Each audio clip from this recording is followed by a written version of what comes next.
大家好，歡迎收睇主播平台。近日越南喺南海主權嘅問題上不斷挑釁，外界就認為呢個同美國重返亞太嘅戰略有關。美國企圖通過越南、菲律賓等嘅國家嚟到牽制中國。會見奧巴馬嘅前一日，張俊壯就同美國國務卿克里一齊食午餐。克里就話越南由自己嘅歷史當中認識到，大家冇永遠嘅敵人，只有仲未結交嘅朋友。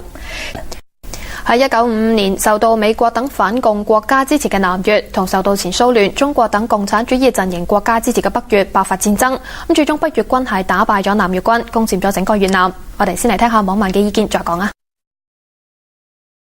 次世界大戰之後，美國參戰人數最多、影響最重大嘅戰爭，美軍喺越戰當中有近6萬人陣亡，30幾萬人受傷。尼克遜統治時期內憂外患嘅戰浪潮之下，命令軍隊撤出越南。喺1979年，因為越南入侵柬埔寨、迫害華僑嘅排華運動而衝突，導致中國出兵越南嘅中越戰爭。睇嚟呢，越南果然係冇永久嘅敵人，只有暫時嘅盟友啊！如今倒去美國，係咪可以喺南海得益呢？恐怕之數啊！好，下一次嘅 ATV 焦點，再見。